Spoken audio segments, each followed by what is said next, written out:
Hello friends, నేను మీ నెల్లూరు అబ్బాయి. Welcome to my channel. మీలో అందరికీ తెలిసే ఉంటుంది, మిడిల్ ఈస్ట్ కంట్రీస్ లేదా Gulf countries like Kuwait, Saudi, Qatar, Oman, UAE ఇవన్నీ ఎక్కువగా క్రూడ్ ఆయిల్ ప్రొడ్యూస్ చేస్తాయని. నేను ఒమాన్లోని ఒక లీడింగ్ క్రూడ్ ప్రొడక్షన్ కంపెనీలో జాబ్ చేస్తున్నాను. చాలామందికి గల్ఫ్ కంట్రీస్లో జాబ్స్ ఎలా ఉంటాయో లేదా ఆయిల్ అండ్ గ్యాస్ ఇండస్ట్రీలో జాబ్స్ ఎలా ఉంటాయో ఐడియా ఉండదు.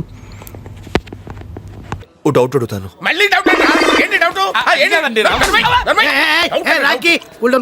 కూర్చో. ఏంటమ్మా నీ డౌట్ ఏంటి? దుబాయ్లో ఏం చేయాలి సార్? ఇసుక అమ్ముకోవాలి.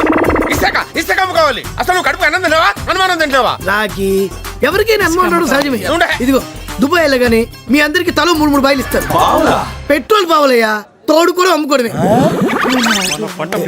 ఇలా తోడుకోవడం, బకెట్ వేసి తీసుకోవడం ఇలా అంతా జరగదు. సో నేను నా వీడియోస్ ద్వారా oil and gas field jobs ఎలా ఉంటాయి అండ్ జాబ్ ఆపర్చునిటీస్ ఎలా ఉంటాయో చెప్పే ప్రయత్నం చేస్తాను. ఇక్కడ కనిపించేదంతా ఆయిల్ అండ్ గ్యాస్ ఫీల్డ్స్. ఎక్కడ డ్రిల్ చేసినా మీకు ఆయిల్ వస్తుంది. ఇది బీమ్ పంప్. ఇది ఎలక్ట్రికల్ ఎనర్జీని రొటేషనల్ ఎనర్జీగా కన్వర్ట్ చేసి భూమిలో నుండి ఆయిల్ని పైకి లిఫ్ట్ చేస్తుంది. సో ఇలా లిఫ్ట్ అయిన ఆయిల్ ఫర్దర్గా ఏం ప్రాసెస్ జరుగుతుంది అనేది నా ఫర్దర్ వీడియోస్లో నేను ఎక్స్ప్లెయిన్ చేసే ప్రయత్నం చేస్తాను. నా వీడియో నచ్చినట్టయితే please like, share and subscribe.